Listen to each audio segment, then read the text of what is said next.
Buenos días, desde el canal CIA de la Universidad de Caldas en Manizales, Colombia, y en alianza con la Red Internacional sobre Territorio y Cultura RETEC, les hacemos entrega de esta cuarta lista de reproducción. Soy Beatriz Nates, profesora de dicha universidad e integrante del Consejo Científico de la RETEC, y les presento en esta oportunidad las memorias del 19 Seminario Internacional sobre Territorio y Cultura, evento fundado en 1999 con el Grupo de Investigación Territorialidades. En esta lista encontraremos intervenciones sobre territorio y pandemia por la COVID-19 y sobre debates teóricos de categorías territoriales distribuidas en 3 momentos o simposios. Igualmente podremos ver y escuchar la plenaria que tuvo lugar en dicho encuentro. Como todo lo que se hace en este canal, esperamos que esta lista constituya una base de datos viva por medio virtual para la consulta de investigaciones teóricas y aplicadas a problemas territoriales en distintas latitudes. Bienvenidos.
Previo saludo a los compañeros y amigos compañeras y compañeros de la RETEC.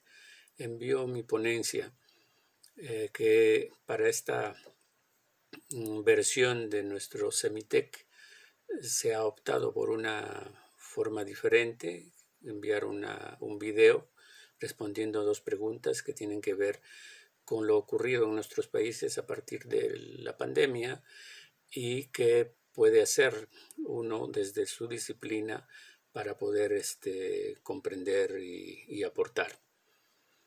Voy a enviar en 3 secciones. Ojalá lo puedan editar. Los conceptos, las categorías, el método, las técnicas deben adecuarse a un objeto complejo como el que produce esta pandemia.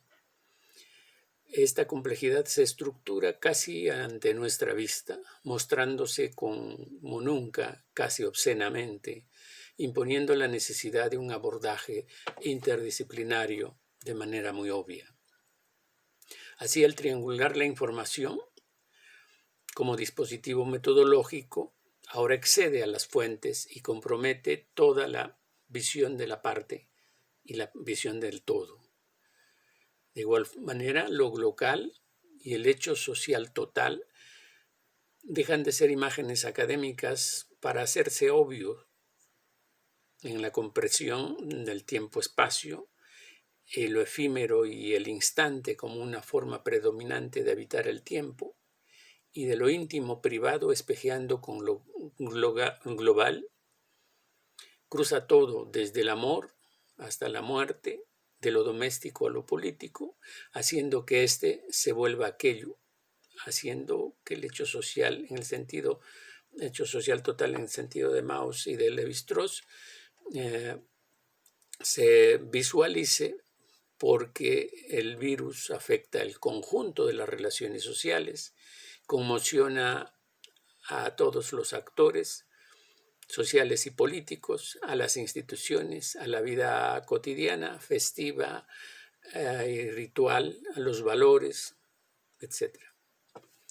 El problema asume tal complejidad que atraviesa escalas, fronteras, dominios, clasificaciones, dispositivos. Por ejemplo, el problema de las comorbilidades es una forma de ejemplificar, pues estudiar la obesidad requiere considerar, entre otras cosas, los poderes de las empresas que producen comida chatarra, la diabetes, la hipertensión y el estrés, que son subsecuentes asociados tanto al sedentarismo macropolitano como a la intensidad del ritmo de vida en las grandes urbes, así como la fijación de los pobres en el territorio marginal, secuela de la segregación, el hacinamiento, el acceso desigual a la educación, etc. Se dice que el virus desnuda la crueldad del capitalismo neoliberal, y es cierto, pero habría que enfocar integrando los distintos factores, por ejemplo, ecológico-ambientales, la relación cultura-naturaleza, el capitalismo neoliberal, como modo de vida y como forma de pensamiento.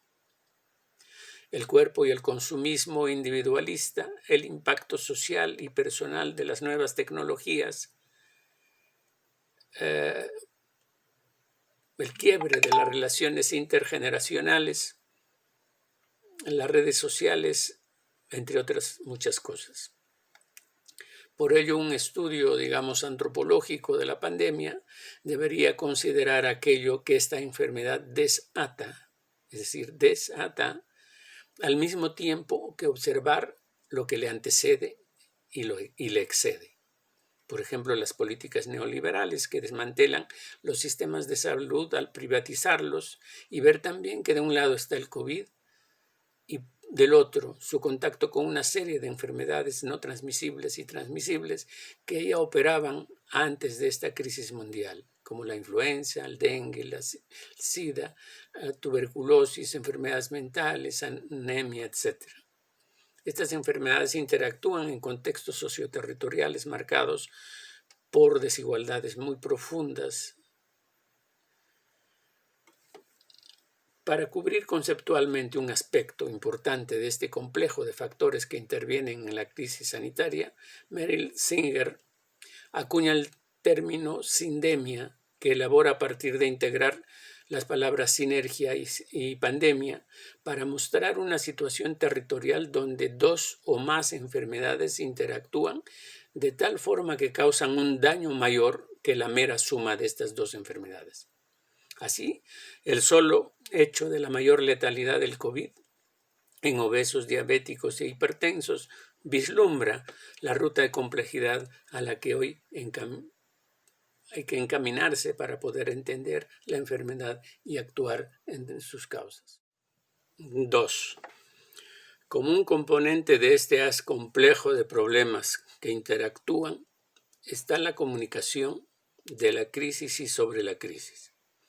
Y dentro de estas políticas comunicativas, surge la denominada infodemia, que requiere de una atención especial, pues en este periodo crítico que este periodo crítico no solo es configurado por las acciones comunicativas oficiales, sociales y comunitarias, sino por agentes que voluntaria o involuntariamente transmiten información equivocada, incorrecta y falsa, compitiendo en el mismo plano para una mayoría de la población con las que son útiles, ciertas, correctas, adecuadas y oportunas. La infodemia contamina la realidad y uno de sus efectos más graves es que agrava la enfermedad, tanto personal como comunitaria, al inducir, por ejemplo, medidas preventivas y curativas inapropiadas que en muchos casos han llevado a la muerte. El tiempo es otro de los factores afectados por esta crisis. Una expresión de ello la podemos observar, por ejemplo, en que la inminencia es hoy una forma extendida de habitar lo cotidiano. Y esta condición anímica de la temporalidad bloquea y oscurece los horizontes espaciales y temporales, intensificando un presentismo habitado por la incertidumbre, el miedo, los cuidados excesivos e incluso por la desolidaridad. Otro componente de la complejidad del problema puede ser, por ejemplo, la situación de los sistemas de salud en los diferentes países. En Colombia, el debate que se desarrolla con relación a los perjuicios derivados de la ley llamada Ley 100 también muestra una estrecha conexión entre la salud y los poderes económicos que condicionaron la facturación de dicha ley, con la consecuencia de que la medicina privada, entre otras cosas, abandona la salud preventiva, la atención primaria. Formalmente esta ley universalizó la atención, pero bajó su calidad. Lo dicho nos muestra algunas características de la condición rizomática de la expansión del virus, que incluye la expansión viral de sus imágenes, de la información, las falsas noticias y también, condicionado por esta forma rizomática, la necesidad de su abordaje interdisciplinario. Podemos decir a nivel empírico que el tipo de relaciones sociales influye en la velocidad y la cantidad de contagios, es decir, que el incremento de los contagios depende de la velocidad, amplitud y complejidad de relaciones sociales del agente portador, que podemos ser cualquiera de nosotros. Si el amigo, el cuate, el pata, el parcero es muy parlanchín, que además habla fuerte, tiene muchos amigos, y peor aún si estos son de diversa clase social, quienes viven en lugares distantes y los visita con frecuencia, y si además son fiesteros, contagiará a muchos más que aquellos que casi no salen de casa, no frecuentan a sus amistades, hablan poco y bajo, quienes contribuyen menos al factor R, es decir, al número de contagiados que una persona infestada realiza. Este carácter rizomático se muestra también en que la reorganización que promueve el virus, como lo indican Deleuze y Guattari, no sigue las líneas de subordinación jerárquica, sino que cualquier elemento puede afectar o incidir en cualquier otro. Si esto es posible en situaciones, entre comillas, normales, en situaciones de crisis se potencia mucho más, porque la cantidad e intensidad de contactos prolifera y se viraliza. Aún habría que señalar que hay constantes y causalidades estructurales en la forma en que se sufre o usa la pandemia. Un ejemplo, la pandemia también se viene constituyendo en arma política, es factor de narrativas intensificadoras en las campañas electorales en curso. Por ejemplo, en Estados Unidos, en Perú, en México. 3. También a nivel epistemológico, el virus ha intensificado el dinamismo de nuestra relación con la realidad. O, mejor dicho, de nuestros imaginarios con la realidad. Digamos, la enfermedad se muestra al mismo tiempo en vivo y en sus múltiples facetas, pues diferentes factores hacen sinergia con ella y entre ellos mismos. Factores que son movilizados o dinamizados por su contacto con el COVID-19 En este momento lo estoy usando, la palabra COVID-19, como un signo y no solo como virus. El que quiera describir y explicar la sindemia tendrá que relatar en tiempo real, integrando como pueda sus elementos, cruces, fricciones.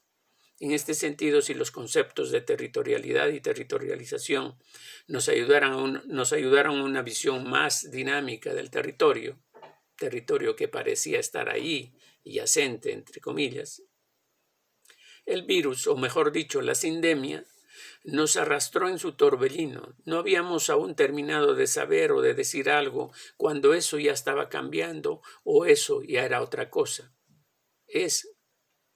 Fue. Nuestra relación con la realidad se vuelve cinematográfica en algún sentido. Claro, hay que precaverse de este tipo de afirmaciones, pues no todas y todos viven la misma realidad y los ritmos de aprendizaje están relacionados con los recursos, los capitales sociales y escolares, el poder, etcétera, etcétera, etcétera. Si la gente ha perdido movilidad, el virus y sus imaginarios no solo tienen velocidad y ritmo acelerados, sino el don de la ubicuidad. Potencias rizomáticas, energética, que nosotros vivimos, pensamos y experimentamos desde nuestra tecnología de visión, que incluye saberes, nuevas tecnologías y hemosignificaciones. Por lo anterior, un campo en el que opera intensamente el COVID-19 es el terreno de lo imaginario. No habíamos podido ver la directa e intensa relación entre lo imaginario y su construcción social de la realidad. La pandemia nos lo muestra en directo, pues no siempre lo que se piensa hacía hacer cosas tan ostensiblemente como hoy. Por ello es indispensable comprender el proceso de construcción de los imaginarios sociales de esta crisis totalizante, acudiendo a las epistemologías de lo complejo como un flujo de la antropología a la interdisciplinaridad y viceversa. Esto es importante porque vincula estrechamente las tres ecologías que señalaba Guattari, que se movilizan en lucha desigual, es decir, las ecologías interior, social y ambiental. Para finalizar, recalco que es difícil mantenerse en un lugar de conocimiento. A pesar y gracias al confinamiento, pues cuando crees que sabes algo, al día siguiente se descubre otra cosa. Y el trayecto de la crisis y la enfermedad nos enseña sobre la precariedad de la existencia y de los saberes, como por ejemplo, como cuando condenábamos de irresponsables a los que no respetaban el confinamiento. Hoy quizá debemos agradecerles que hayan logrado, entre comillas, vacunar a muchos, haciendo que enfatizar quizá, nuestros rebrotes sean menores que en Europa. Esta es aún una hipótesis que espero se esté verificando en tiempo real, pues ayudaría a disminuir la letalidad emocional del coronavirus y afectaría positivamente para trabajar nuestros miedos. Gracias.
Apreciados amigos de RETEC, responder esos interrogantes, especialmente cómo nos ha afectado o cómo nos ha redefinido la actual situación global, nos implica, de alguna manera, pensar que la dinámica en que trabajamos tradicionalmente, los temas territoriales, los temas de investigación y los temas en los cuales nos movemos, además de la docencia, han cambiado radicalmente en el sentido que de alguna manera nos ha costado mucho adaptarnos, en el caso mío particular, a esta relación mediatizada con la realidad.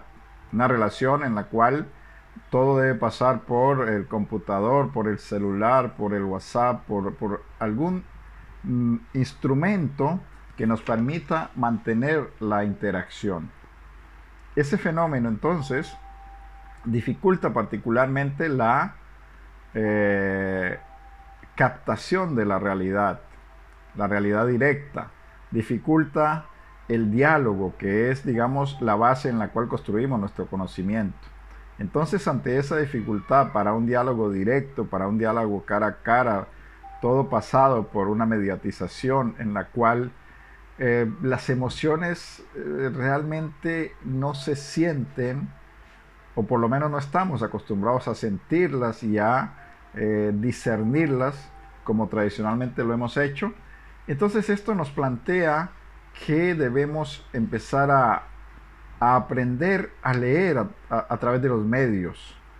Nos plantea también la necesidad de aprender también a mirarnos nosotros y a ver qué es lo que expresamos, porque en la medida en que nosotros sentimos que somos incapaces de leer eficientemente los gestos de los otros por estas tecnologías, también es obvio que los otros también deben sentir que nos leen inadecuadamente.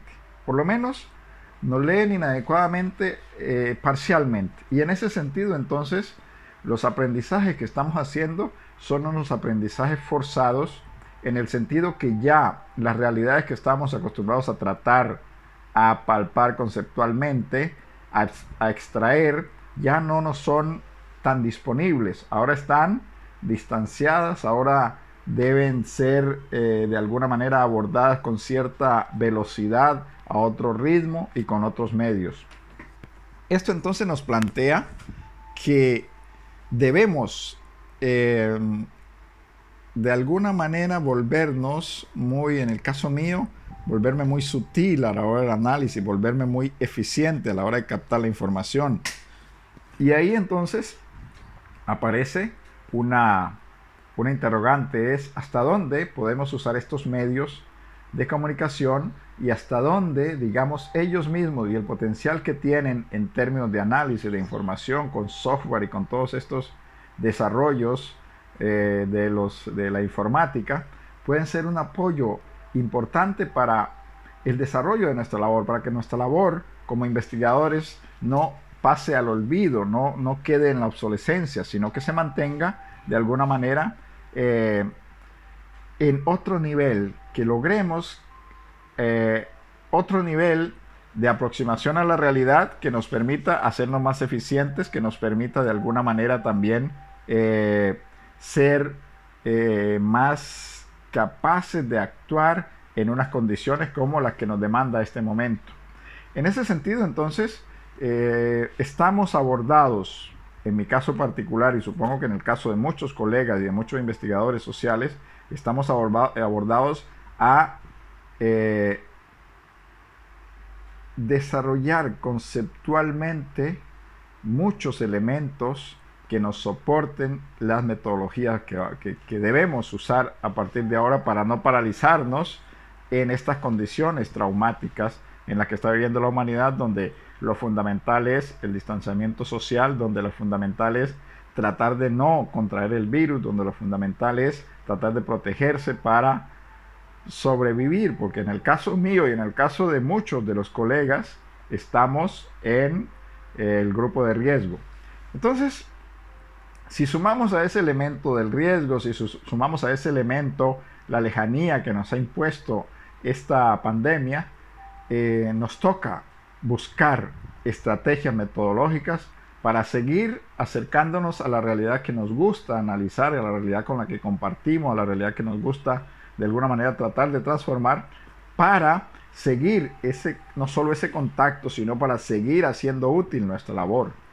Creo que entre otras cosas, lo que plantea es que empezamos a ver la forma en que volvemos a mirarnos, en la forma en que nos hacemos capaces de desarrollar estrategias para que nuestra labor sea eficiente en estos tiempos. Y ahí creo que es uno de los problemas. Creo que ahí tenemos que hacer énfasis, y en mi caso estoy tratando de buscar estrategias que me permitan eso. Ahora bien, de todo modo no ha sido fácil, de todo modo ha habido como una parálisis en el trabajo, en mi caso, el trabajo que venía haciendo con comunidades, el trabajo que venía haciendo con mis estudiantes, mis grupos de trabajo, con todo esto, no ha sido fácil retomarlo. Realmente muchas cosas se han quedado anquilosadas y otras a media máquina. Considero que esta reflexión frente a la problemática que abordamos es uno de los aportes que podemos hacer a los análisis socioespaciales en cada uno de los contextos en los que nos movemos. Sí, ya sabemos que hubo parálisis, pero tenemos que dar el paso adelante y decir, bueno, ante esto hacemos esto, ante esto buscamos esta alternativa. Y en ese sentido, el análisis reflexivo, el trabajo en red, el trabajo mancomunado,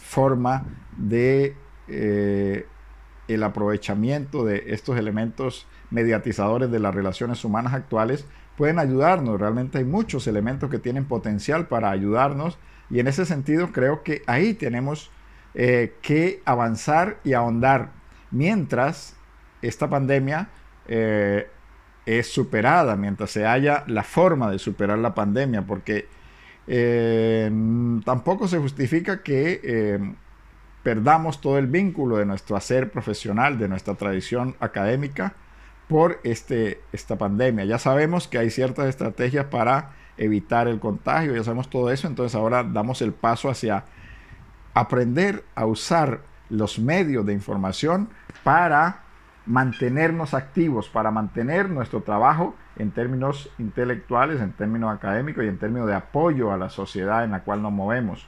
En ese sentido sí tenemos aportes que hacer en esta unidad socioespacial de cada uno.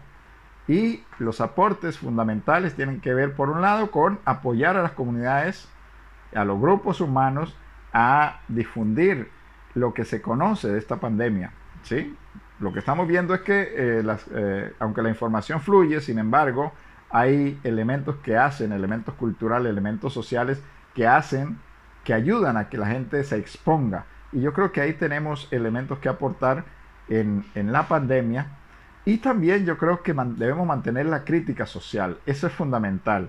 Creo que lo que se preveía al principio de la pandemia era que los gobiernos iban a usarla como un elemento para aumentar su poder, para reducir las libertades, para reducir de alguna manera los derechos sociales y para aprovechar con sus grupos de los recursos estatales. Y eso se ha visto. Y creo que ahí la crítica social, el análisis crítico de lo que está pasando a nivel de las políticas, el ejercicio de las medidas, las estrategias de los gobiernos, se hace necesario. Entonces, a ese nivel podemos decir que tenemos un aporte que hacer. Y el otro aporte es, como la mayoría somos docentes, seguir en el trabajo de docentes. Ese es otro espacio que realmente es muy importante, y estos medios de información nos permiten continuar esa labor y no perder el horizonte que tenemos de formación de nuestros jóvenes. Entonces ahí tenemos varios elementos de acción que pueden ser de mucha utilidad para nosotros, para nuestra generación y para los que están alrededor nuestro. Como siempre, un saludo a todos los amigos de RedTech y a todos los amigos, y fuerte abrazo en estos días de pandemia, y hasta pronto.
Queridos amigos y amigas de la RETEC, es una pena que no podamos abrazarnos como solemos hacer cuando nos vemos, pero bueno, por lo menos tenemos esta posibilidad de ponernos un poco al día de las cosas que están pensando cada uno de nosotros y nosotras. Lo que os vengo a compartir es un inicio de un pequeño proyecto sobre la inscripción de los homenajes a fallecidos por la epidemia de COVID-19 en el espacio público de la ciudad de Madrid. Como todos vosotros sabéis, la ciudad de Madrid ha sido, desgraciadamente, una de los lugares del mundo donde ha tenido una mayor incidencia esta pandemia. A día 14 de octubre de 2020 habían fallecido 9.837 personas por el virus. Hay varios cientos de miles de personas contagiadas y, como podéis ver en el gráfico, la mayor parte de estas muertes tuvieron lugar entre marzo, abril, mayo. Después hubo una bajada y ahora en los últimos meses ha vuelto otra vez a repuntar. ¿Qué consecuencias tiene esto para la vida cotidiana, la vivencia de la ciudad? Pues son muy variadas. Una de ellas, por ejemplo, es la hipersaturación de señalizaciones. O sea, la vida, la normatividad de la vida ahora está muy pautada. Las aceras de nuestras calles se han convertido en auténticas vías de circulación con sentidos, con distancias de seguridad, tal y como si nosotros fuéramos vehículos, ¿no? Como si fuéramos coches, ¿no? Pero a lo que me quiero referir a continuación tiene que ver más con un uso político de los memoriales para inscribir una serie de ideas en el propio espacio de la ciudad. Estas transformaciones que sufrió y está sufriendo Madrid giran en torno a este problema del número de muertos, que fue, como os digo, muy alto. Incluso hubo que transformar el Palacio de Hielo de Madrid, que el Palacio de Hielo, como veis en la imagen de la izquierda, era un lugar de patinaje y donde se hacía también hockey sobre hielo, en una improvisada morgue que estuvo abierta desde el 24 de marzo de 2020 hasta el 22 de abril. Recibió en su conjunto 1.145 cadáveres y fue una decisión la que se tomó, la de ubicar aquí a los cuerpos, muy polémica, ¿no? Porque significaba aislarlos completamente de todos los rituales de duelo de las familias. Muy pronto, o sea, ya en mayo, cuando todavía estábamos casi bajando un poco el pico de la pandemia, empieza a surgir la idea de que hay que hacer memoriales para, por un lado, homenajear a lo que se ha llamado los héroes del COVID-19, que son pues, los sanitarios, las fuerzas y cuerpos de seguridad del Estado, los servicios de limpieza, etcétera, etcétera. Y por otro lado, para recordar a los muertos. O sea, muy pronto, y cuando estábamos todavía metidos en el grueso del pico de la pandemia, ya empieza a haber una necesidad de monumentalizar este suceso. El primero de estos intentos fue el que llevó a una escultura de Víctor Ochoa a la Comunidad de Madrid. Fue una donación de este artista que hizo una creación, pues, de alguna manera, como podéis leer en la diapositiva, intentando fijar el sacrificio como una vela blanca intacta y un pedazo de bronce, representando cómo los héroes nos defienden con una mascarilla y una astilla del barco. Bueno, esta escultura, que es un poco ambigua por el tipo de materiales que se utilizaron, fue muy ridiculizada en las redes sociales, y después de esta total desafección de la población de Madrid hacia esa escultura, fue finalmente colocada al pie de una escalera en el interior de la sede de la Comunidad de Madrid. O sea, a la mofa que tuvo la iniciativa en las redes sociales se sumó también el descubrimiento de que esa escultura realmente había sido ya anteriormente creada de otro modo en 1995 en otra ciudad, en otro contexto, y no era por tanto tampoco una creación inmediata que hubiera surgido a la luz del problema, ¿no? Lo que es, por otro lado, lógico, puesto que prácticamente no había tiempo para poder hacer un diseño constructivo que representara de algún modo esa incidencia de la mortalidad o ese dolor de la ciudad de Madrid ante sus muertos. Pero hubo otro intento, y este intento ha sido pues, más visibilizado, que se colocó en la Plaza de las Cibeles, que quizá es el lugar más emblemático de la ciudad de Madrid, desde luego es el más fotografiado. Esta especie de pebetero circular hecho en acero negro, pues de 2 metros de diámetro, con una llama permanentemente encendida en recuerdo de los muertos, fue inaugurado el 15 de mayo de 2020, también pues muy pronto. Como veis en esta imagen, que forma parte pues, del momento de la inauguración, detrás de las Cibeles se encuentra la Puerta de Alcalá, también con un emblema, en este caso efímero, con un lazo negro en recuerdo de los muertos. Esta llama, supuestamente eterna, por la precipitación se apagó a las 24 horas de la inauguración. A los pies de esta llama se encuentra un lema: vuestra llama nunca se apagará en nuestro corazón, en homenaje a los fallecidos durante la epidemia del COVID. ¿Cuáles son los motivos para esta urgencia memorialística, para esta necesidad de inscribir en el espacio de la ciudad este monumento? Bueno, el primero de estos motivos es que las autoridades públicas, no solamente las autoridades de la Comunidad de Madrid, sino también las autoridades del gobierno central del país, impidieron, por el miedo al contagio, cualquier contacto de las personas en estado terminal con sus familiares, por lo cual todas estas personas que fallecieron lo hicieron solos. Además, los cadáveres eran enviados para su incineración fuera de Madrid y devueltos en una urna a los deudos meses después.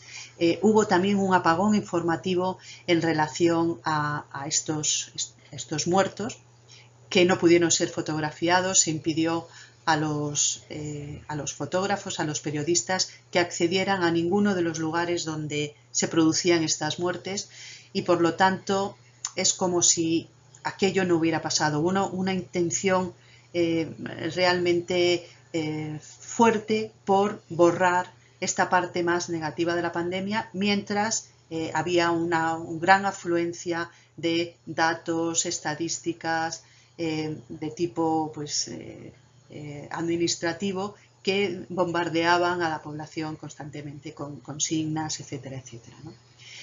El ejército, que custodiaba la gran morgue madrileña que hemos visto anteriormente, fue el único que decidió ante este abandono hacer guardias para no dejar a los muertos nunca solos, en una especie de idea de que eran ellos como los caídos de una batalla, ¿no? Por eso había un gran interés en que el memorial apaciguara a los muertos y confortar a los vivos, pero esta función apaciguadora de los muertos es muy importante, por lo menos en el pebetero que se ha inscrito dentro del centro de Madrid. Por otro lado, y este es también un motivo importante, el gran número de fallecimientos se atribuyó al desmantelamiento de la sanidad pública en la Comunidad de Madrid, por lo que las autoridades debían escenificar este homenaje a los caídos como si se tratara de víctimas de una guerra y no de una carencia del estado del bienestar que hubiera sido políticamente posible subsanar, ¿no? Y por último, y esto también es importante, un memorial suele emplearse para poner un punto final simbólico de un proceso, por lo que se tenía un gran interés en colocar este memorial en el lugar más fotografiado por los turistas en Madrid y celebrar así que Madrid estaba libre del COVID-19. Bueno, hemos visto que este intento de poner punto final lamentablemente no ha tenido éxito y la ciudad de Madrid ha tenido que ser nuevamente confinada. Bueno, estos pequeños apuntes sobre este proceso memorialístico, si queréis lo podemos comentar en las sesiones que tengamos de encuentro virtual. Un beso muy grande para todos.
Cordial saludo para todas y todos los investigadores asociados y miembros del Comité Científico de la RETEC.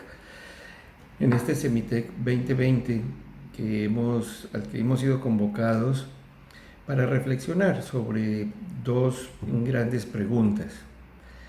Las respuestas a ellas las he tratado de organizar, o podríamos entenderla en tres cuestiones. El hecho territorial, las UCEAs, las UCEOs y las UCEM, y la toma de la tierra. La primera pregunta que se nos ha formulado tiene que ver sobre si las situaciones globales que se están viviendo hoy en día han incidido en la redefinición de los lugares y han incidido en la redefinición del objeto de investigación que tenemos. Bueno, en realidad tiene que ver con tres cuestiones. La tercera es tácitamente enunciada, cuáles son esos sucesos globales de los que se está hablando. Comencemos por esta parte. En primer lugar, cuando hablamos de ellos, lo que se viene a la cabeza inmediatamente es la pandemia, como un hecho, un evento total y de un impacto de gran magnitud. No obstante, creo que nos equivocaríamos al situar que todos los impactos que están sucediendo hoy en día se deben a la pandemia. Me parece que existen otras condiciones que tras de la pandemia están dibujando las situaciones que generan impacto sobre los lugares.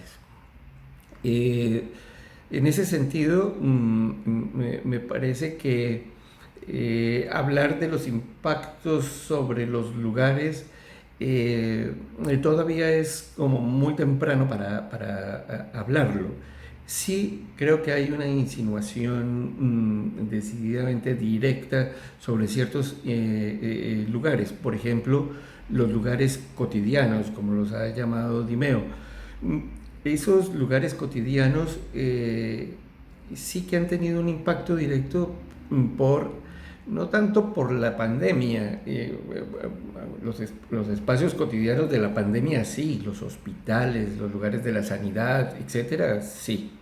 Y algunos espacios cotidianos de nuestra intimidad también, pero sobre todo han sido por las políticas y por las medidas que se han tomado para contrarrestar la pandemia, que tendríamos que ver si son medidas para contrarrestar efectivamente la pandemia. Si bien digo que los lugares estos lugares cotidianos han sido impactados, estoy utilizando un concepto, no estoy hablando de un lugar. Son lugares, muchos, cotidianos, ¿no? Desde nuestras habitaciones, los lugares donde vamos al restaurante a comer, donde trabajamos en nuestro despacho, donde se llevan los niños a jugar, los parques, otros lugares públicos, los lugares por donde transitamos, las rutas de transporte, etcétera, son lugares cotidianos que de una u otra manera se han visto afectados. No obstante, cabría la pregunta si eso significa transformaciones territoriales, vale decir, si todo cambio en un lugar o todo impacto de estos sucesos globales en un lugar o significa un cambio territorial. Ahora bien, los otros elementos que me parece importante en esa pregunta es que hay muchos sucesos, además, por ejemplo, las protestas que hemos estado viendo o la crispación que se ha venido generando dentro de todos los estados nacionales para abordar la política cotidiana. Sobre pretexto de la pandemia, lo que hemos visto es una cantidad de situaciones complejas que necesitaríamos tratar de entender. También hemos visto el derrumbamiento de estatuas, no sé si por efecto de estas protestas en fin, pero es un hecho que tiene significados simbólicos territoriales. Por ejemplo, hemos visto el derrumbamiento de las estatuas de Colón, pero en Popayán, por ejemplo, recientemente vimos el derrumbamiento de la estatua de Sebastián de Belalcázar en la cima del Morro de Tulcán por los Misak, que tiene un sentido no solo simbólico, pero sí muy territorial para poderlo pensar. Bien, entonces creo que en términos de lugares, el hecho de que hayamos tenido que usar un concepto sobre como territorio o lugares cotidianos ya nos deja, digamos, esta situación de sus impactos y de qué tipo de impactos, pero creo que es interesante comenzar a mirarlo. Y la otra parte de esa pregunta tiene que ver con los objetos de investigación. Particularmente mi preocupación es la génesis del territorio. Mi pregunta es cómo un espacio se convierte en territorio, cómo un territorio se vuelve lugar o sitio. Este tipo de preguntas no son meramente retóricas, sino que están en el seno de las preocupaciones desde las cuales estoy pensándolo. no se ha visto afectado, al contrario, se ha visto enriquecido, ha generado una mejor visión en el sentido de que no implica una redefinición del objeto, sino al contrario, una concentración, un enriquecimiento, una valoración. Y obviamente la redefinición significaría una transformación de fondo, de enjundia en el concepto. No, aquí hay un enriquecimiento, particularmente en ese caso. Eso, digamos, estas dos situaciones me permiten entonces el ingreso a la segunda pregunta. La segunda pregunta tiene que ver cómo desde las UCEAs podemos nosotros, digamos, aportar a las respuestas de los problemas de ordenamiento territorial en nuestro país. Bueno, sigue siendo también una pregunta de compleja, de difícil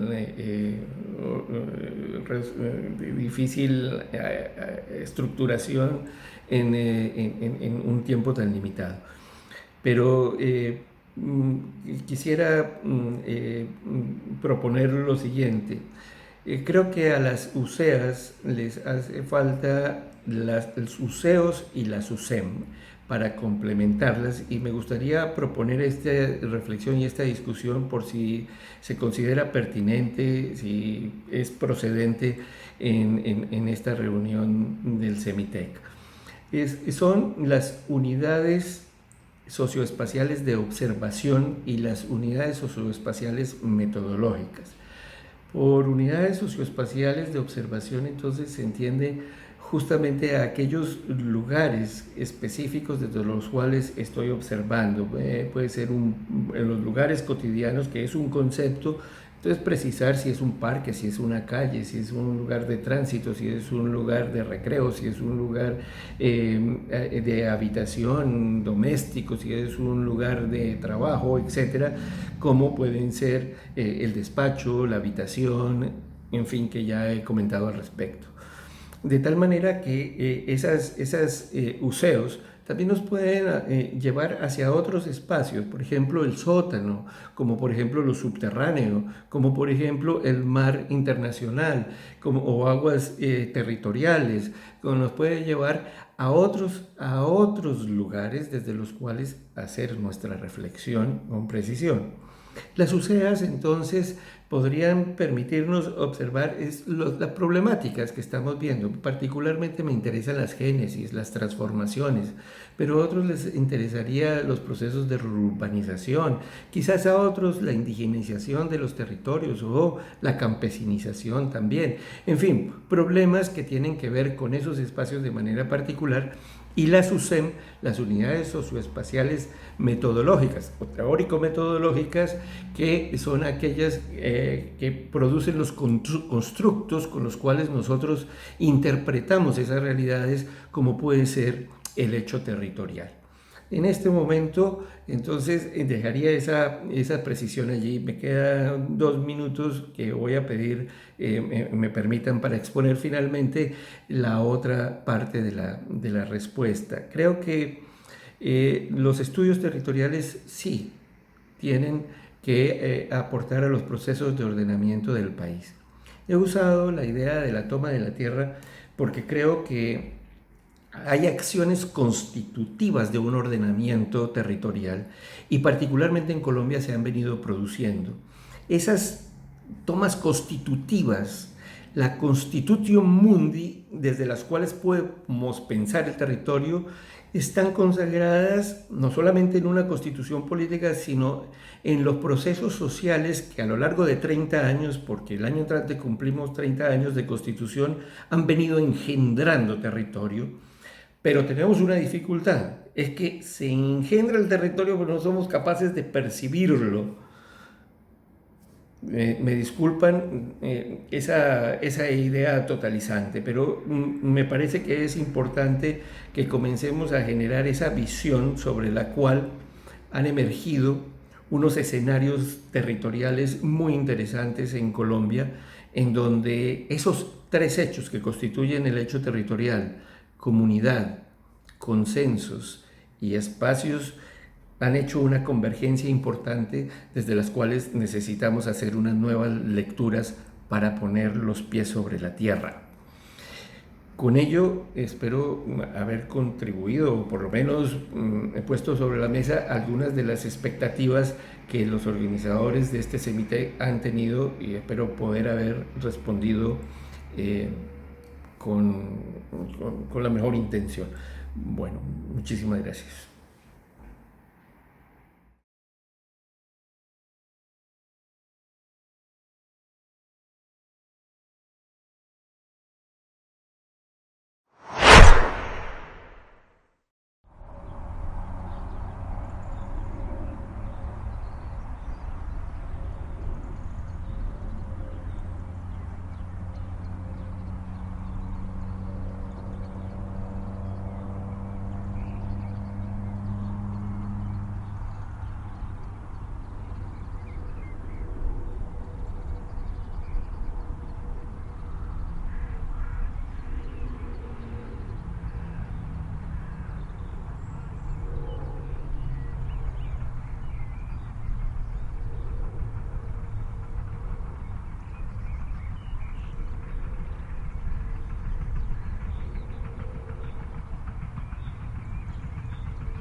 Hola, ¿qué tal, estimados compañeros? Buenas tardes aquí en México. Espero la estén pasando lo mejor que puedan con su familia y con todos sus seres queridos. Bueno, este pequeño video tiene la intención de explicarles lo que he estado trabajando en los últimos meses. A diferencia de los trabajos últimos donde me he centrado en los estudios sobre el territorio, hoy lo que estoy trabajando es un estudio con un enfoque regional. Normalmente la idea de la región estuvo asociado muy a la idea del estado de bienestar, de la intervención del Estado, muy vinculado, muy articulado a la idea del desarrollo. Algunas de las ideas centrales sobre la región son presentadas como la región plan, la región polarizada, la región homogénea. Los historiadores también tuvieron su propia idea de región, pero en este caso, hoy nuevamente estoy intentando hacer un trabajo con enfoque regional. No está articulada la idea del desarrollo. ¿Sí? ¿Qué es lo que define a la región? Bueno, la idea que define a la región, lo que yo estoy percibiendo es elementos de carácter cultural, elementos de carácter político, elementos de carácter fisiográfico. La región tiene dimensiones distintas, ¿sí? La cultura, la política, el cambio social, su condición fisiográfica, en fin. En torno a esta idea de región, se han acercado conmigo o estamos trabajando un grupo de compañeros, una bióloga, un agrónomo, un par de agroecólogos y otros compañeros de formación social, economistas, sociólogos. ¿Cómo dar entrada, dar cabida a estas distintas formaciones disciplinarias que tienen los compañeros en torno a un problema? Es complicado, no ha sido fácil. En otras ocasiones lo he intentado con ellos mismos y no hemos podido. Pero hoy, apoyándonos en esta idea de interdisciplina que trabaja Rolando García, pudimos darnos cuenta que las distintas dimensiones que están presentes en una realidad, como es el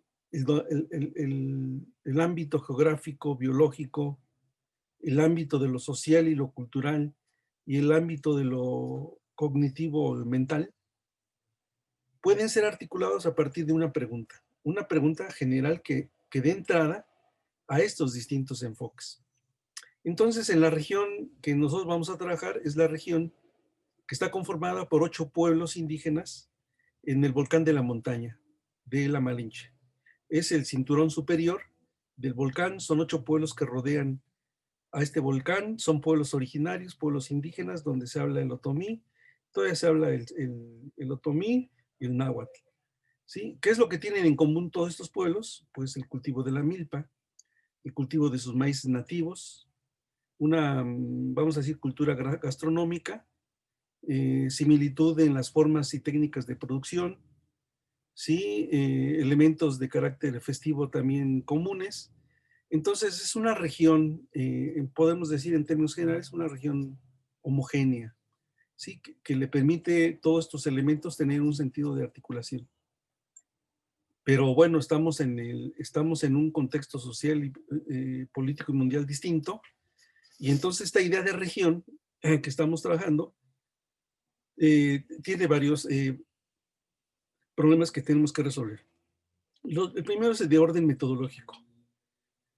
¿Cómo un proyecto de investigación de un biólogo, cómo el proyecto de investigación de un agrónomo o de agroecólogos pueden entrar en el análisis de este problema general? Bueno, ese es el esfuerzo, esa fue la discusión, de tal manera que sus proyectos individuales no se separan del proyecto general de investigación. Y el proyecto general de investigación, repito, la idea es conocer cómo o cuáles son los elementos genéticos de los pueblos originarios que rodean al volcán de la Malinche. Y cuando hablamos de los recursos genéticos no nos referimos al hombre, nos referimos a las plantas, a los animales, a las especies del bosque, en fin, o sea, toda la riqueza alimenticia que está ahí presente en los pueblos, ¿sí? Cómo se articulan, ¿no? Cómo son explicados y cómo estos constituyen la base de la soberanía alimentaria en estos pueblos.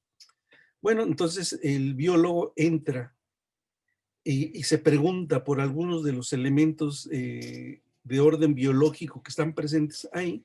Lo mismo el agrónomo se hace interrogantes sobre las formas de producción y las variedades que hay ahí en los cultivos de maíz, pero todo orientado, todo articulado por elementos centrales, que es la soberanía alimentaria, la región, la milpa.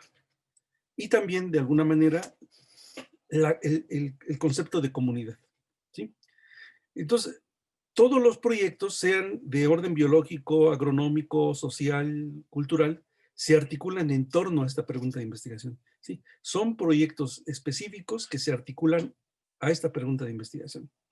Ahora, también es cierto, cada profesor en lo individual no es poseedor de un dominio especializado en una disciplina. En realidad, todos los profesores tienen dominios híbridos de conocimiento, ¿sí? O sea, que sus disciplinas las han abierto a la influencia de otros elementos disciplinarios que les han enriquecido su visión. Entonces, el biólogo no es un biólogo que esté alejado de la problemática de la comunidad, conoce la comunidad y sabe cómo articularse a la comunidad. Lo mismo el agrónomo y los agroecólogos. Entonces, esto permite mucho el diálogo. Es cierto que en el proceso de construcción, en algún momento llegamos a tener cierta tensión porque cada uno de los participantes quería imponer el dominio de su disciplina o de su dominio híbrido de conocimiento. Sin embargo, la pregunta general es lo que nos logró destensar, porque eso permite una especie de ensamble de las distintas investigaciones individuales que van a ir resolviendo, que van a ir alimentando la solución poco a poco de esta gran pregunta de investigación. Esto lo hemos resuelto, lo hemos discutido en seminarios, pero también lo discutimos en campo. En campo, cuando estamos parados frente a una milpa y estamos dialogando con un campesino, pues el biólogo hace sus preguntas. Y esas preguntas parecieran ser propias de ese dominio disciplinario. Pero no. Esa pregunta también abre interrogantes en los otros participantes.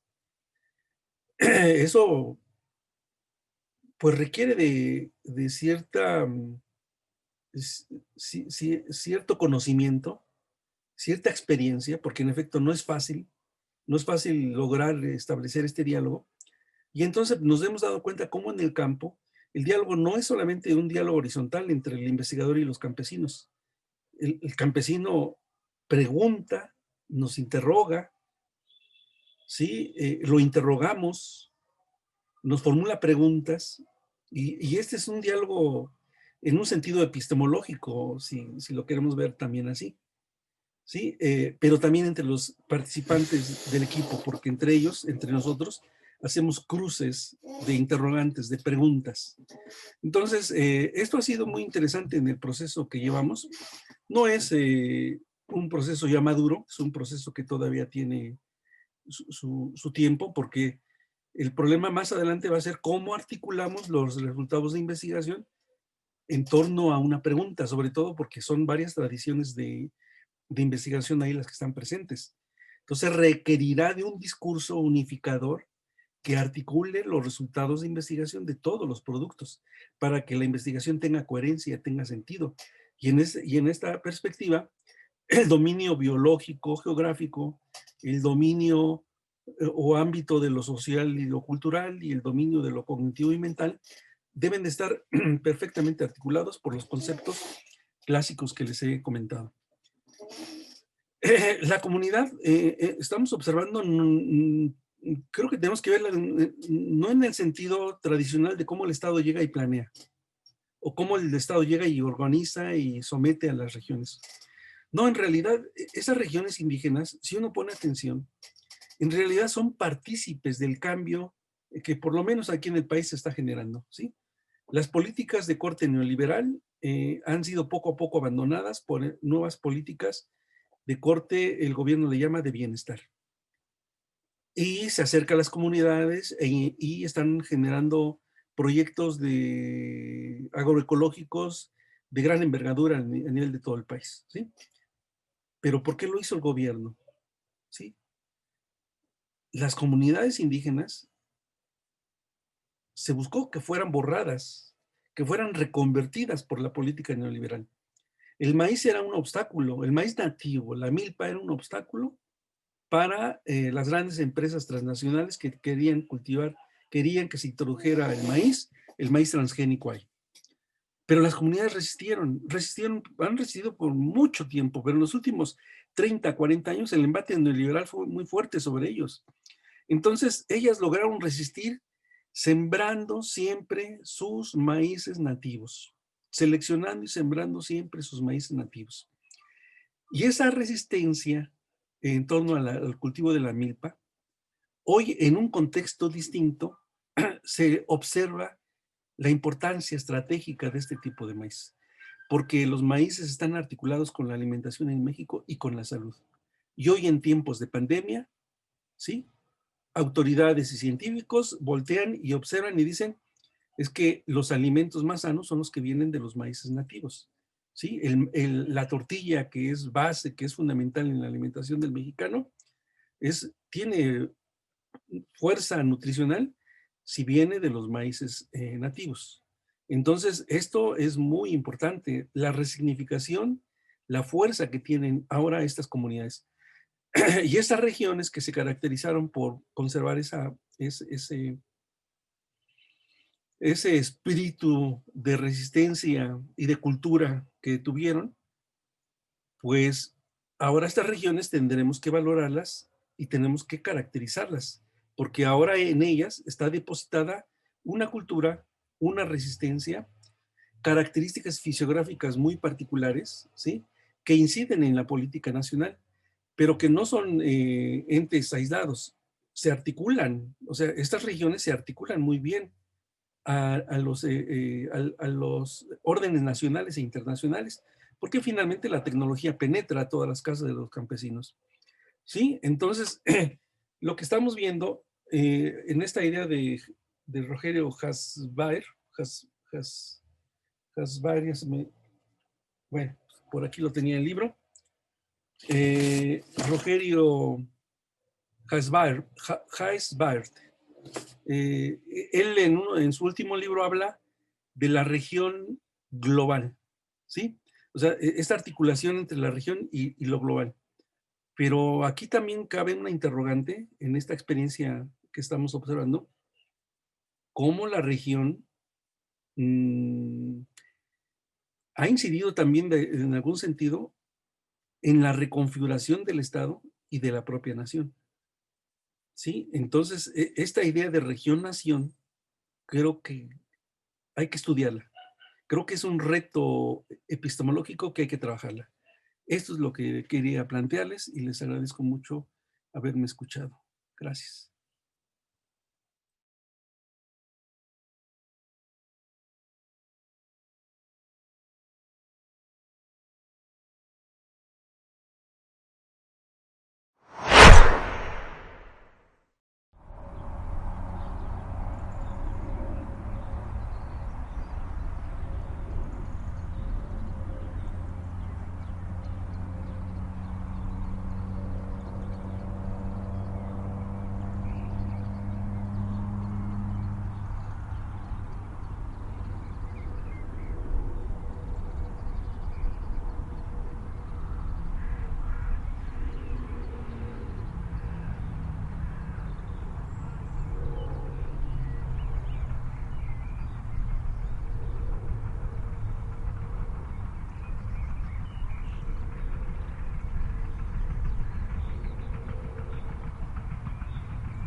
Buenas tardes, colegas.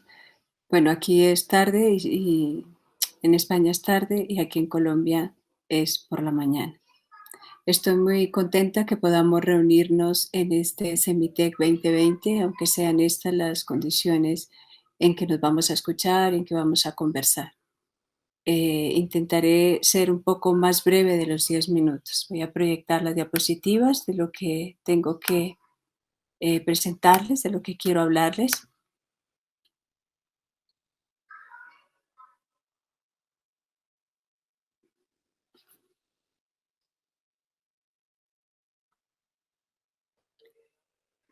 Desde el año 2012, más adelante les contaré los antecedentes, vengo trabajando sobre este concepto de geografías de la civilidad, sobre las que quiero recapitular hoy, que varios de ustedes me han escuchado.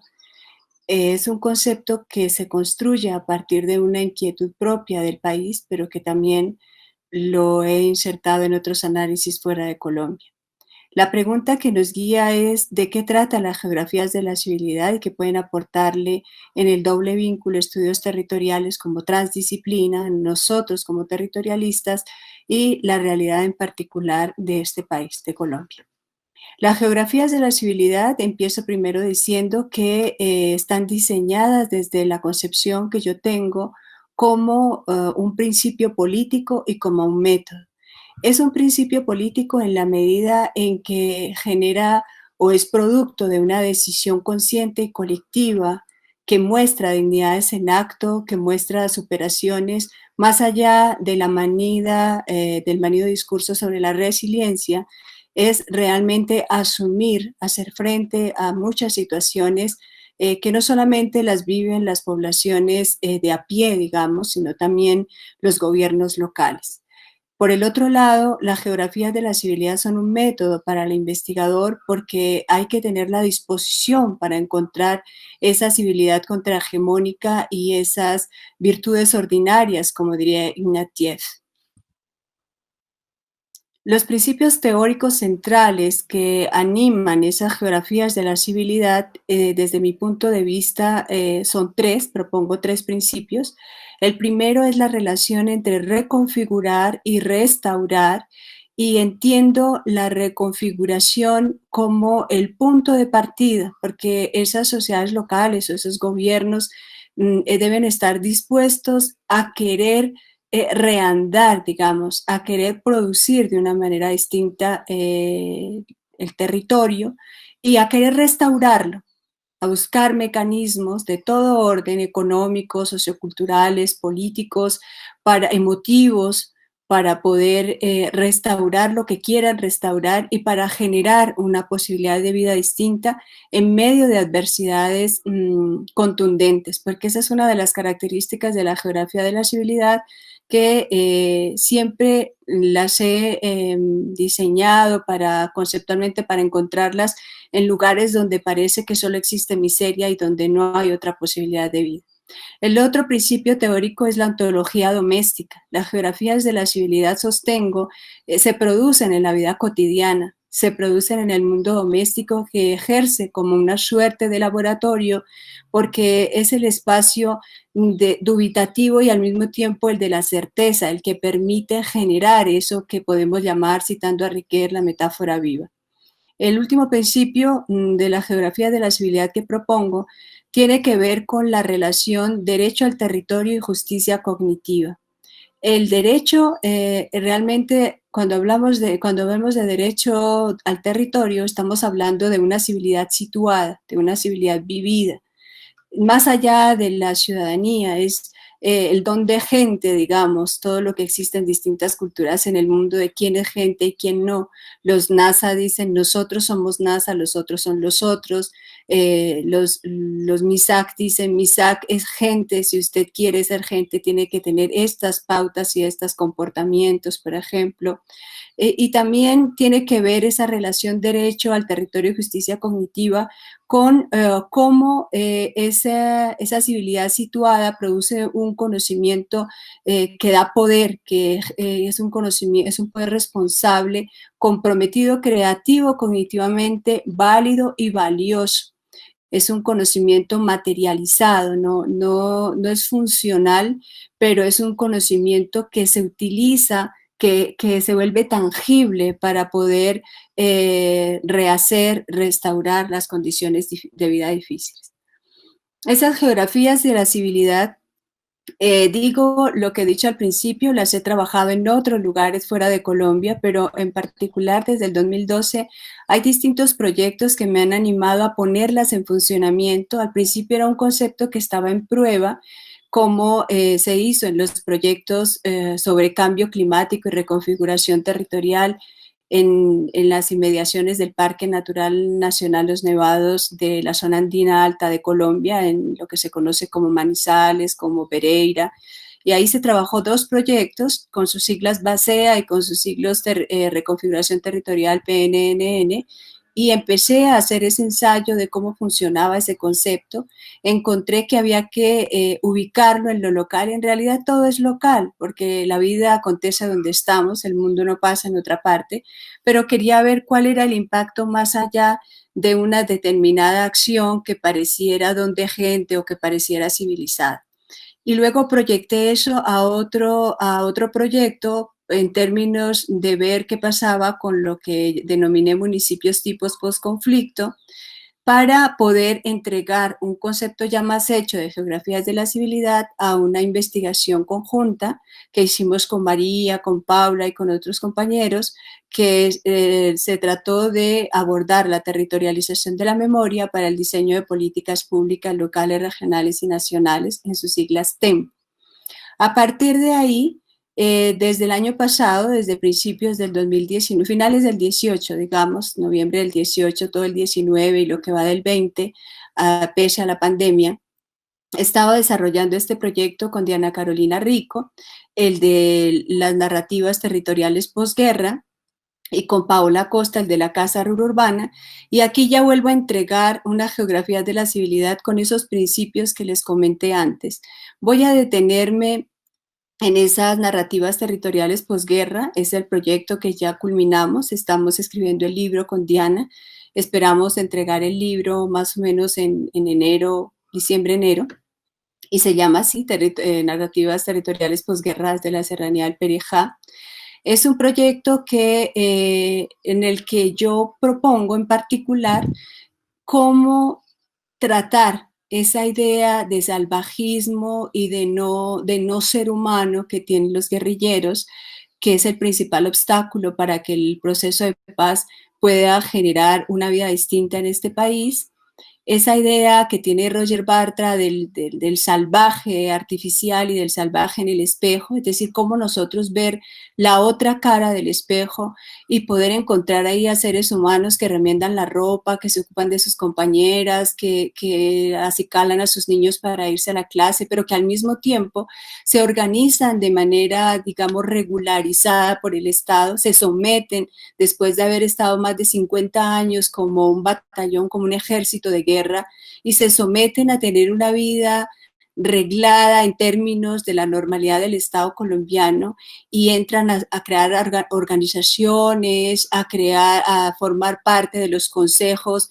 municipales, de las alcaldías, para configurar de manera distinta todo lo que les ha acontecido y entrar a esa restauración, reconfigurar para restaurar, cómo hacer, tener una disposición de reconfiguración para restaurarse a sí mismos, para hacer que el entorno que les entregaron, donde han venido mutando de distintas denominaciones territoriales, pero que están ahí mismo, no se mueven, es como si a uno lo pusieran en un mismo cuarto y ahí tuviese que generar una vereda, un barrio, una ciudad, un país, un continente, todo ahí mismo, como la película del baile, digamos, donde todo sucede en una sala de baile y pasan épocas y pasan situaciones, pues esta gente se ha sometido con una civilidad contrahegemónica extraordinaria a poderle apostar al país. Y estamos hablando de los guerrilleros de a pie, sobre todo.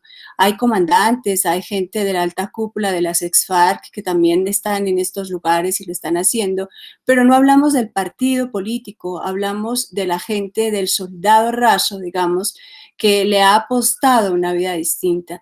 Ahí hay muchos elementos que podemos discutir cuando nos veamos todos juntos y poder ver qué tiene que ver ese llamado salvaje, cómo eso impide realmente avanzar. Muchas gracias.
Hola, soy Luis Fernando Sánchez Jaramillo, docente e historiador de la Universidad de Caldas y miembro RETEC, investigador del Grupo de Investigación Territorialidades y del Instituto de Investigaciones en Ciencias Sociales y Humanas de la misma universidad.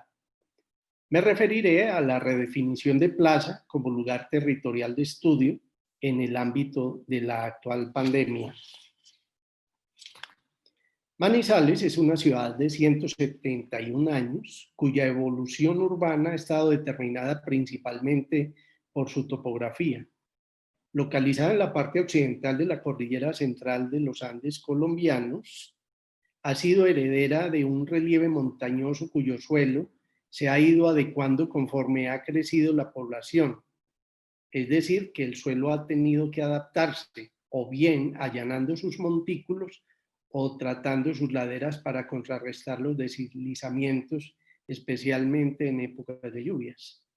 Desde una mirada presentista, se observa que Manizales ha sufrido diversas transformaciones urbanas reconocibles en dos modelos de expansión. El antiguo, que suma lo nuevo a lo viejo, que explica la dirección que lleva la ciudad hacia el oriente y después hacia el norte y hacia el sur. Y el modelo nuevo, que hace crecer la ciudad encima y dentro de la ciudad vieja. Enmarcado en este segundo modelo, una política del Gobierno Nacional consignada en el Plan Nacional de Desarrollo 2006-2010 incorporó la figura de macroproyectos de interés social nacional que para Manizales se llamó Macroproyecto de San José. San José es un sector localizado al norte de la ciudad que se desarrolló alrededor de la plazuela que conectaba a Manizales con Neira. La ubicación de Manizales en el siglo XIX como ciudad de frontera y el desarrollo de la industria regional cafetera son factores que atrajeron nuevos pobladores que se fueron ubicando en la periferia citadina como la de San José. No obstante, la población, cuyo diseño urbano aldeano era poco pretencioso, padeció 3 graves incendios durante los años 20 que dieron mayor relevancia a San José, que fue dotada de infraestructura educativa, comercial, industrial, religiosa y sociocultural. Una de esas infraestructuras es la de las galerías, constituidas por 4 edificios que no solo encierran una tradición comercial y mercantil, sino también urbana. Galerías es el nombre que en Manizales se le dio al mercado cubierto. Su origen data de 1951, cuando los locatarios se trasladaron allí después de haber permanecido por casi 40 años en otra galería más modesta, en la Plaza de los Agustinos, hoy Plaza Alfonso López. La Plaza de los Agustinos vio la transición del mercado de la plaza a las galerías. Esas galerías evidenciaron la dinámica comercial de la ciudad que exigió un mercado permanente en contraste con las necesidades iniciales.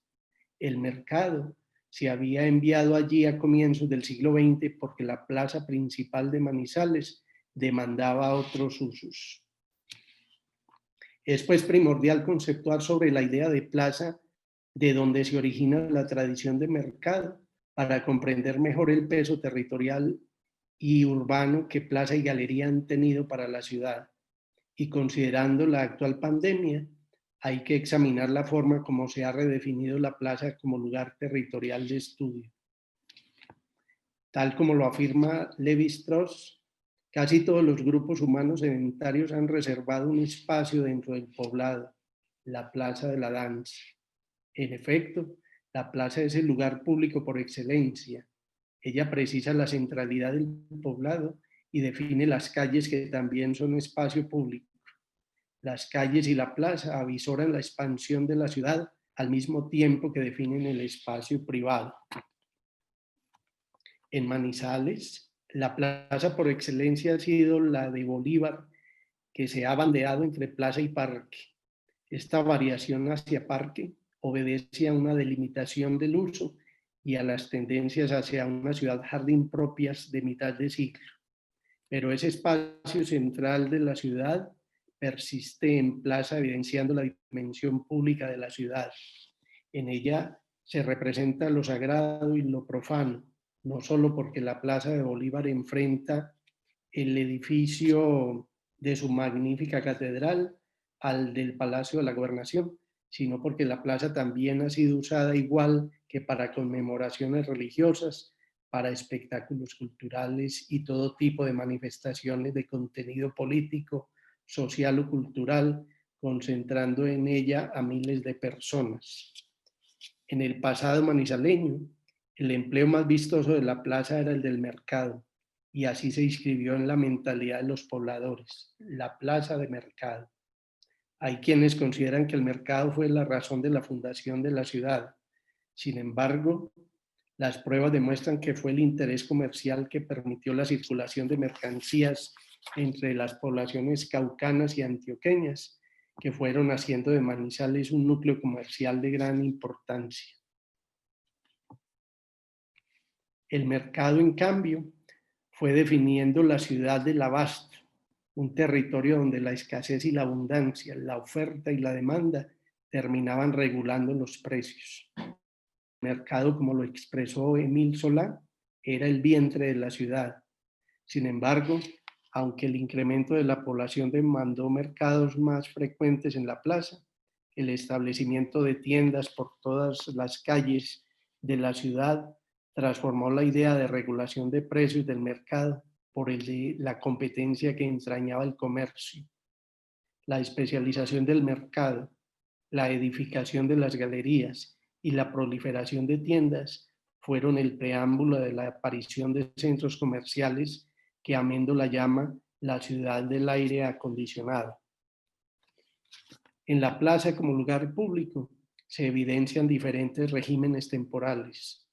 Cuando hay concentraciones, la plaza central de Manizales experimenta aceleraciones y desaceleraciones. Solo las refriegas y el mercado parecen alterar la tranquilidad de la plaza. Bajo esta perspectiva, ¿cómo la pandemia actual ha redefinido la plaza? Hay varias respuestas o quizás ninguna. De una parte, la restricción del uso del espacio público ha implicado el desplazamiento al espacio privado. La restricción del espacio público es impuesta por las autoridades y autoimpuesta por el temor y quizás por la responsabilidad de no extender el contagio. Pero esta restricción es relativa. Quienes habitualmente trabajan en espacios confinados trasladaron el uso sagrado y profano de la plaza al espacio virtual, pero quienes tienen como lugar vital el espacio público o desatienden el control policivo sanitario o lo atienden a riesgo de ver menguadas sus recursos y su supervivencia. Los espacios públicos parecen pasar a la casa como expresión ideal del espacio privado, pero aún la casa guarda una centralidad que es la sala como espacio social, el lugar de las visitas. Los lugares de la casa que ofician como estudios son virtualmente públicos y físicamente privados. Las cocinas adolecen de una condición similar y a veces los cuartos. Pero el espacio público y en particular la plaza se vació y las actividades públicas se distribuyeron por todas las calles de la ciudad. El mercado pasa ahora por el frente de las casas y como en la plaza es posible escoger los productos y negociar los precios. Los conciertos son habituales frente a los edificios donde los artistas esperan obtener lo que han perdido con el virus. También el comercio de la ciudad del aire acondicionado formó su propio territorio virtual.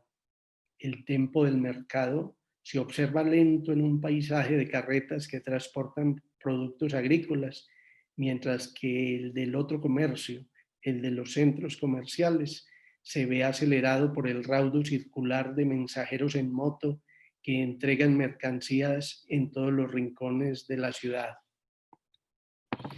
Así pues, la reapertura del espacio público, vale decir de la plaza, sin la superación de la pandemia, supone la presencia del miedo y del temor que vuelve a afectar los regímenes temporales. Como lo dice Amendola, se puede estar dando una nueva reforma de renacimiento urbano en donde la centralidad inconsciente de la experiencia urbana cambie por una mayor presencia de la ciudad en la conciencia de todos. O a lo mejor, la plaza como lugar de estudio territorial no se ha redefinido con la pandemia. Gracias.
Bueno, voy a grabar desde la frontera para que vosotros, encantado de estar con vosotros, compañeros de la RETEC. Digamos que esta va a ser una sesión un poco diferente. Voy a hacer comentario de la situación que tenemos aquí en la frontera, desde la propia frontera. Entonces yo estoy aquí detrás del marco, estoy justo en la frontera con Brasil y con Paraguay. Y les voy a contar un poco el tema de la investigación nuestra que estamos haciendo, que estamos en el proyecto del Camino de los Herbales y el itinerario cultural, y cómo la situación de pandemia, de la situación del COVID, afectó un poco la situación aquí en la frontera. Brasil ha vivido unos momentos seguimos unos momentos bastante terribles, porque la pandemia sigue, hoy podemos hablar de 150.000 muertos oficialmente, pero seguramente serán muchos más, y posiblemente más de 5.100.000 contaminados. Brasil no ha hecho, como vosotros habéis visto en los medios de comunicación, no ha hecho absolutamente casi nada para evitar la pandemia. De hecho, se ha usado el COVID como una herramienta de guerra, porque sirvió para eliminar mucha población, sobre todo las poblaciones de los pueblos indígenas. Entonces no se ha hecho absolutamente nada, y sobre todo los más desfavorecidos se han visto afectados. Estamos haciendo un trabajo, Alexis Caraballo y yo, sobre el tema, y estamos notando que el tema de la necropolítica en Brasil se ha impuesto. Pero bueno, volviendo al tema de nuestra investigación, ¿cómo ha afectado el tema del COVID esta frontera? Bien, en el caso de esta frontera, en marzo, el 16 o 17 de marzo, la frontera esta se cerró, con alambradas y con soldados en Paraguay, que yo no sé si vosotros veis, pero no sé, bueno, allí atrás hay unos soldados. Aquí antes había una alambrada que fue quitada por los propios pedojuaninos, porque no veían que las personas no podían pasar de un lado a otro. Claro, la economía de estas dos ciudades está interdependiente. Paraguay depende absolutamente de Brasil para el tema de las compras. Quien estuvo aquí ya lo habéis visto, ¿no? Y muchas personas de Paraguay trabajan en Brasil. Entonces, las personas necesitan cruzar la frontera. El propio peluquero, para que veáis, es una persona humilde que viene desde Paraguay. Tiene su salón ahí y su peluquería, ¿no? Y él es una persona que tiene que trabajar y tiene que cruzar. Y me contaba que él tenía que cruzar a unas horas intempestivas cuando no estaban los soldados, y volver del otro lado pues de la misma forma. Entonces durante 6 meses hubo eso. Es decir, hubo un control muy estricto de la frontera, la economía quedó totalmente rota. Es curioso cómo unas dos ciudades interdependientes afectó tanto la economía. Los negocios del lado paraguayo han cerrado casi todos. Hay una crisis económica terrible del otro lado, y mientras que tanto que en Brasil no hubo, como es lógico, por la política de Bolsonaro, no hubo de ninguna forma la limitación. Es decir, todos los comercios siguieron abiertos. Vosotros podéis ver, estamos con la pandemia y todo está abierto, o sea, no es como si fuera un día normal.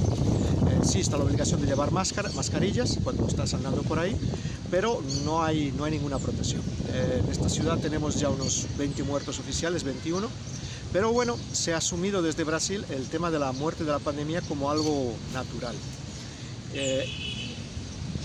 Eso tiene que ver un poco con la frontera, porque Brasil está con la política de que lo que haga los vecinos que se aguanten. Entonces, Paraguay no tiene infraestructura sanitaria, no la tiene, la verdad que es un problema serio.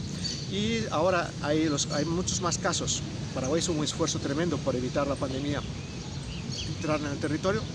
Y ahora, pues el flujo de personas, por el tema económico, pues las personas han entrado y han contaminado. Y ahora Paraguay se encuentra con un problema grave. Tiene una contaminación muy alta y está, bueno, pues con bastantes problemas.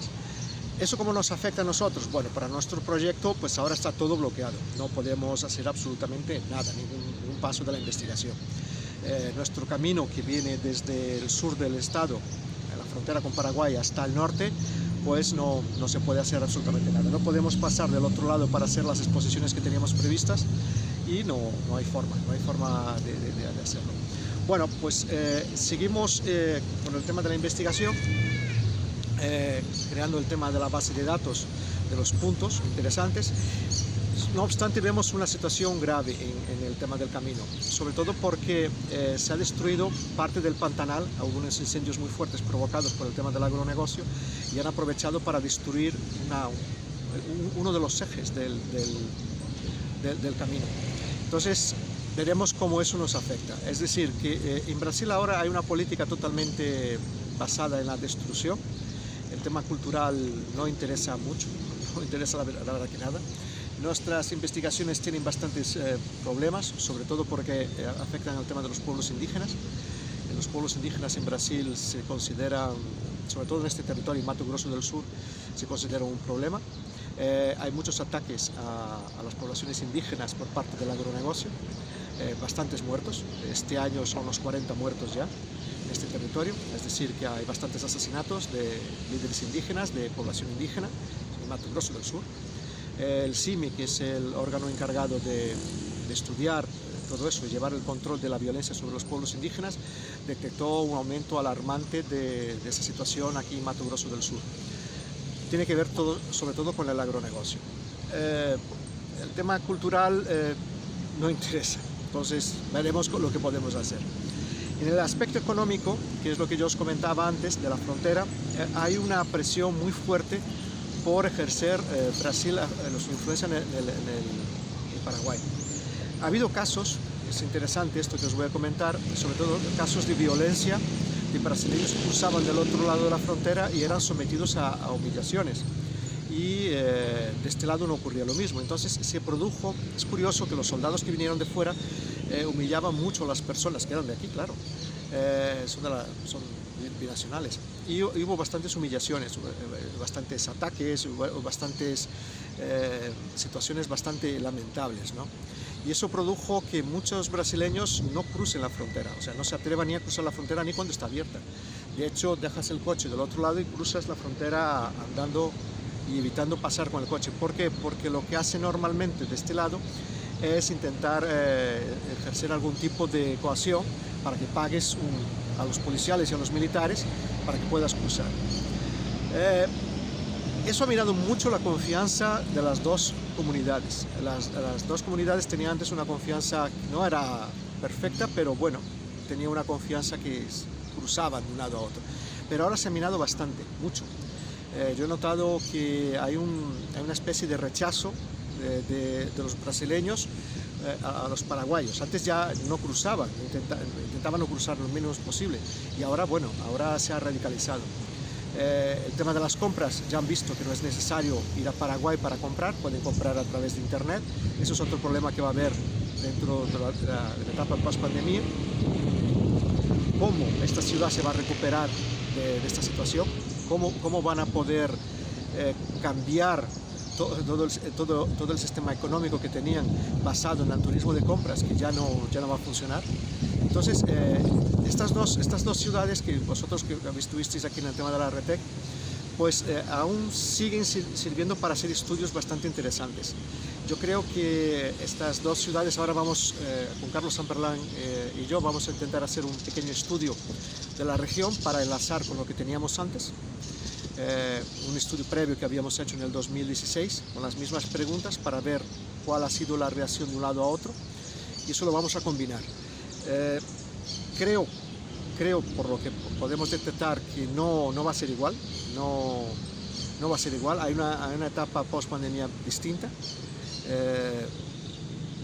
Aunque la gente cruce, vosotros estáis viendo que los coches están cruzando detrás mía, son coches paraguayos, sobre todo los que cruzan. Los brasileños no se atreven porque tienen miedo. Los paraguayos pueden cruzar de aquí para allá porque de este lado no hay militares ni nada, de este lado sí hay militares. Entonces es una situación bastante compleja. Bueno, la investigación sigue, perdona, seguimos con ella. Yo espero que vosotros colaboréis con nosotros en el tema del itinerario cultural. La idea del itinerario cultural sigue para adelante. Parece ser que a las personas les está interesando porque va a ser lo único que va a haber aquí para ejercer un poco de desarrollo económico de la región. Y bueno, veremos cómo el tema humano, por eso hace falta ahora empezar a hacer estudios de cómo afectó el tema del COVID, toda esta relación entre los dos países. Bueno, agradezco vuestra atención y estamos a vuestra entera disposición. Un saludo y muchas gracias a todos vosotros.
Buenos días, noches, estimados amigos, colegas territorialistas. Envío este audio acompañado de una foto en la que me encuentro con mis afectos y en los lugares de mis afectos. En este momento no tengo una investigación en curso que me permita pensarme la UCEA, así que tomé la decisión de construir o reflexionar sobre qué es y cómo enseñar la importancia de la UCEA para los estudios territoriales. Las ideas que construí en torno a ello las presento aquí en este texto, así como algunas reflexiones frente a lo que implica el lugar en esta pandemia. Espero profundizar y ampliar estas ideas en conversaciones y en diálogos con ustedes este fin de mes. Un abrazo fraterno y cercano. Los quiero muchísimo. Paula. El dónde. La unidad socioespacial de análisis desde los estudios territoriales va más allá de la enunciación de la ubicación de nuestras investigaciones o el mero lugar donde encontramos las personas con las que llevamos a cabo nuestro trabajo de campo. En ella resituamos el lugar de referencia explícita de ubicación de un problema o fenómeno que se quiere investigar, es decir, lo sacamos de un contenedor de cosas, de las relaciones, de las situaciones, a el lugar de albergue, de sentido, de detonador o decantador de los objetos, de las situaciones, de las relaciones, de lo más íntimo, el baño, por ejemplo, hasta el lugar de la gobernanza y la gobernabilidad, el país, el municipio, la vereda, la finca. Es parte constitutiva e inherente del problema que se quiere estudiar. Toda relación o vínculo, discurso o práctica entre seres vivos, humanos, animales, plantas, agua, tierra, sistema productivo, fiestas, se sucede en un lugar y este puede o no importar al investigador o pasar desapercibido, como pasan muchas de nuestras investigaciones que no tienen o que no están en el marco de los estudios territoriales. Puede o no tener interés en lo que se está investigando. Sin embargo, no se puede eludir la importancia que los lugares cobran en el momento mismo de desenlace de dicha relación o vínculo de discursos o prácticas. También puede ser entendido ese donde como la división político-administrativa, llámese departamento, municipio, barrio, corregimiento, vereda, para el caso específico de Colombia, como referencia espacial de ubicación del problema o el fenómeno que se está estudiando, y hasta allí llega su enunciación. El problema puede o no contribuir en esta división político-administrativa puede confluir o no en esta división político-administrativa y muchas veces lo obligamos a calzar en él. La pregunta es, ¿qué tiene que ver ese lugar en la configuración o en la morfología del problema que estoy estudiando? Esa es una pregunta que nos tenemos que hacer desde los estudios territoriales sobre la importancia que tiene el lugar en nuestras investigaciones. Los lugares adquieren una ponderable connotación político-administrativa, geosociohistórica y poliemocional. Esas son tres dimensiones que caracterizan lo que nosotros venimos a decir o a denominar como UCEA. Si entendemos así la UCEA, se puede abordar tanto in situ como ex situ. O sea, hay datos fácticos que se recogen en terreno que nos permiten dar cuenta de estas tres dimensiones, y también encontramos datos por fuera del lugar mismo que nos permiten comprender lo que estamos diciendo.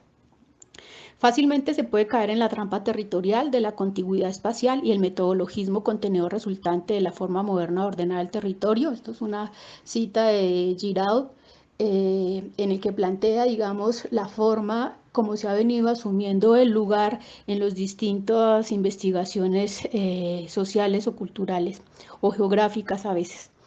Pensar los problemas desde el lugar, los lugares donde se producen, donde se originan o donde se desenvuelven, los problemas que investigamos enriquece explicativa y comprensivamente el problema. Por ejemplo, su clara vinculación a los análisis sobre las masacres, la marca, la huella, el mensaje que los actores armados legítimos e ilegítimos quieren dejar con sus actos individuales y colectivos, las hidroenergéticas y la creación de nuevos municipios, las renovaciones urbanas y la generación de obsolescencias, así muchos otros ejemplos. La gran mayoría de nuestras prácticas, discursos, representaciones tienen un dónde. A veces su preponderancia es más física que simbólica, otras veces más simbólica que física. Adquieren también características sensibles o menos objetivas o más objetivas. Sin embargo, siempre esa práctica, ese discurso o esa representación tiene un lugar, tiene un dónde. Pensemos, por ejemplo, en el purgatorio como lugar de tránsito para procesar los pecados católicos, ese pecados entre comillas. El corazón como el lugar donde se condensa el amor romántico, esas emociones y sentimientos del amor romántico y también del odio. Las cárceles como lugares de disciplinamiento, siguiendo un poco a Foucault, también con los sanatorios y los aeropuertos como no lugares de Marollé, o el cielo donde viven las almas de los justos después de muertos y donde gozan de felicidad plena, o el infierno como lugar donde se purgan las culpas, las salas virtuales actuales tan importantes para nuestras clases y nuestras reuniones, o por ejemplo el lugar que globaliza esta pandemia, la casa, esa frase que se generalizó como geopolítica, quédate en casa. Quédate en casa. Uno de los impactos más fuertes del quédate en casa es que nos puso a estar con nosotras, con nosotros mismos en un solo lugar. Antes teníamos lugares para escapar o encontrarnos con todo tipo de emociones y necesidades. No podemos ir a los templos donde llevábamos nuestras angustias y afincábamos las esperanzas.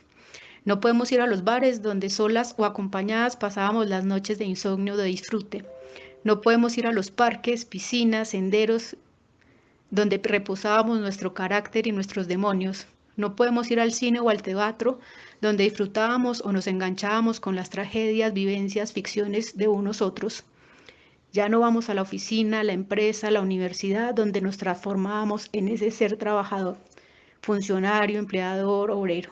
O esos lugares del amor efímero, los moteles, como los llama María, el amor efímero, donde el placer y el deseo se exhibían en plenitud.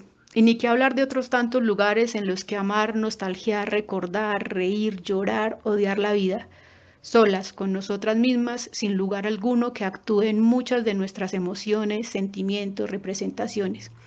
Qué excelente manera que tiene la vida de reírse de nosotros, especie completamente finita y mortal. En ese quédate en casa, la diferencia, mis múltiples yo y la intimidad se diluyen en ese nosotros, abro paréntesis, queridos y obligados con quienes, familiares consanguíneos o por afinidad, nos tocó construir convivencia en esta pandemia, cierro paréntesis. Nos está arrollando la funcionalidad temporal de la vida en casa, tiempo de la multisimultaneidad. Hay quizás un agudizamiento de la toponegligencia donde los lugares, dotados de sentido, pasan a convertirse en una cosificación de consumo. Ese quédate en casa por fuera del circuito de lugares con el que hacía sentido va desdibujando el sentido ontológico de morada. Crece el número de personas que no experimentan una relación de pertenencia hacia el lugar donde viven. El resultado es una alienación del hombre que acaba considerando los lugares como objetos con los que solo cabe una relación de consumo o de contemplación artificial. La toponegligencia, retomando allí Futuán, sustituye así gradualmente el sentido de topofilia, reprimiendo uno de los impulsos más íntimos del ser humano. La persona precisa familiarizarse con su entorno y sentirse parte de él, como en casa, involucrándose con el entorno, comprometiéndose y haciéndose parte de él, siendo sin duda el sentimiento que nos permite revitalizar nuestra relación con este y con el mundo a partir del establecimiento del hondo sentido del habitar. Cuando esto sucede, se desplaza al humano, perdemos la morada y empezamos a errar, a vivir a expensas de ese espíritu objetivo que engendra ninguna ética ni ninguna moral, que no engendra ninguna ética ni ninguna moral. Hay un dónde, existe el dónde, cuál es el lugar, los lugares para la errancia. Con estas preguntas quiero cerrar esta conversación que sostengo el día de hoy con ustedes. Y la errancia entendida como las trayectorias territoriales en sentido espacial y temporal que empiezan a vivir las personas después de la fuerte transformación paisajística de sus lugares de sentido. Es como vaciarse, entre comillas, vaciarse de toda referencia geográfica. Lo que un día fue ya nunca más volverá a ser ni allí ni en ningún otro lugar. El errar caracteriza la forma de movimiento histórico de la existencia, ya sea con el objetivo de llegar a casa o en el modo del viaje interminable sin destino. Tanto en el errar dirigido como en el no dirigido, el estado fundamental es la falta de morada. Sloterdijk, 2001.